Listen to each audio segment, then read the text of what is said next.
T20 বিশ্বকাপৰ পৰা বাহিৰ হ'ল অষ্ট্ৰেলিয়া। লৈ আহিছোঁ এই মুহূৰ্তৰ কেইবাটাও টি20 বিশ্বকাপৰ গুৰুত্বপূৰ্ণ খবৰ।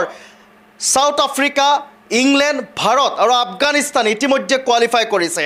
বাংলাদেশ বাহিৰ হৈছে, অষ্ট্ৰেলিয়া বাহিৰ হৈছে আৰু বহু দল বাহিৰ হৈছে টি20ৰ পৰা। আমি জনাই গৈছোঁ এই মুহূৰ্তৰ এই খবৰ।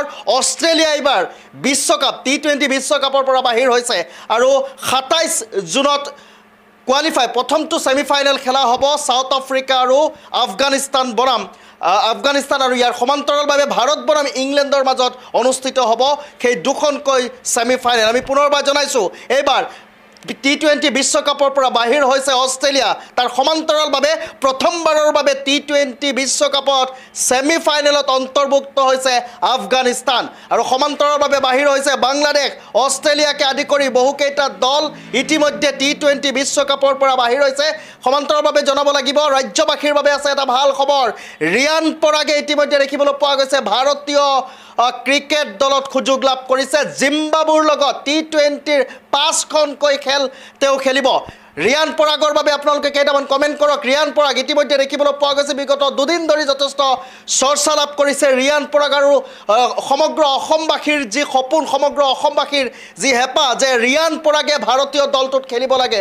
আৰু যি মুহূৰ্তত দেখিবলৈ পোৱা গৈছে BCCI আনুষ্ঠানিকভাৱে ঘোষণা কৰিছে আৰু সেই মুহূৰ্তত দেখিবলৈ পোৱা গৈছে ৰাজ্যবাসী আনন্দত আত্মহাৰা হৈ পৰিছে, ৰাজ্যবাসী উৎফুল্লিত হৈ পৰিছে কিয়নো ভাৰতীয় দলত অসম সন্তান ৰিয়ান পৰাগে স্থান লাভ কৰিছে। আমি জনাই গৈছোঁ এই মুহূৰ্তত টি20 বিশ্বকাপৰ শেষ খবৰ কিয়নো অষ্ট্ৰেলিয়া ইতিমধ্যে বাহিৰ হৈছে আৰু যি অষ্ট্ৰেলিয়া দেখিবলৈ পোৱা গৈছে কিছুমাহ পূৰ্বে 2023 চনত যি 50 অভাৰৰ যি বিশ্বকাপ আছিল আৰু সেই বিশ্বকাপত ফাইনেলত দেখিবলৈ পোৱা গৈছে ভাৰতক পৰাস্ত কৰিছে আৰু ইয়াৰ পিছত দেখিবলৈ পোৱা গৈছে ভাৰতে যথেষ্ট আনন্দ পাইছে কাৰণ ভাৰতবাসীয়ে যথেষ্ট ভাল পাইছে যি মুহূৰ্তত টি20 বিশ্বকাপৰ পৰা টিম অষ্ট্ৰেলিয়া বাহিৰ হৈছে আৰু অষ্ট্ৰেলিয়াক দেখিবলৈ পোৱা গৈছে সাধাৰণ আফগানিস্তানৰ দলে দেখিবলৈ পোৱা গৈছে তেওঁলোকক এবাৰ পৰাস্ত কৰা পৰিলক্ষিত হৈছে। সমান্তৰালভাৱে আজি ৰাতিপুৱা যিহেতু বাংলাদেশ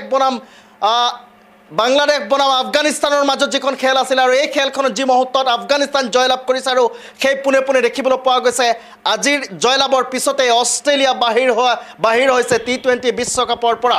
আমি জনাই গৈছোঁ এই মুহূৰ্তৰ এই খবৰ কিয়নো 29 জুনত অনুষ্ঠিত হ'ব ফাইনেল আৰু ছেমিফাইনেল। প্ৰথমখন ছেমিফাইনেল সাউথ আফ্ৰিকা বনাম আফগানিস্তানৰ মাজত হ'ব আৰু বিয়লিৰ ভাগত খেলিব ভাৰত বনাম ইংলেণ্ডে আৰু এই খেলখনত ইংলেণ্ডৰ লগত যদি যিখন খেল আছে সেই খেলখনত যদি জয়লাভ কৰে তেন্তে সমান্তৰালভাৱে পোনপটীয়াভাৱে ভাৰতীয় দলটো ফাইনেলত প্ৰৱেশ কৰিব। কিন্তু সমগ্ৰ ভাৰতবাসীয়ে সমগ্ৰ দেশবাসীয়ে দেখিবলৈ পোৱা গৈছে ভাৰতীয় দলটোৰ বাবে যথেষ্ট ভাল কামনা কৰিছে কাৰণ এইবাৰত যিহেতু যি খেল দেখিবলৈ পোৱা গৈছে প্ৰতিখন খেলত জয়লাভ কৰিছে ভাৰতীয় দলটো আৰু বিগত খেলখন সকলোৰে দৃষ্টি আকৰ্ষণ কৰিছে কাৰণ যি ধৰণে দেখিবলৈ পোৱা গৈছে ৰোহিত শৰ্মাই যথেষ্ট ভাল বেটিং কৰিছে আৰু তেনে মুহূৰ্তত দেখিবলৈ পোৱা গৈছে 92 ৰান ল'বলৈ সক্ষম হৈছে ব্যক্তিগতভাৱে ৰোহিত শৰ্মাই আৰু তাৰ বাবে দেখিবলৈ পোৱা গৈছে সুন্দৰভাৱে জয়লাভ কৰিছে ভাৰতীয় দলটোৱে। আমি পুনৰবাৰ ৰাজ্যবাসীৰ বাবে দিব বিচাৰিছোঁ সেই ভাল খবৰ কিয়নো ৰাজ্যবাসীয়ে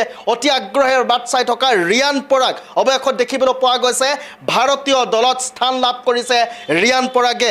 জিম্বাবুৰ সৈতে যি টি20 5খনকৈ খেল হ'ব আৰু সেই খেলত অধিনায়কত্ব কৰিব শিৱন গিল। সমান্তৰালভাৱে ৰিয়ান পৰাগেও সেইখন খেলত দেখিবলৈ পোৱা গৈছে স্থান লাভ কৰিছে আৰু যি মুহূৰ্তত স্থান লাভ কৰিছে তেনে মুহূৰ্তত দেখিবলৈ পোৱা গৈছে ৰাজ্যবাসী আনন্দত।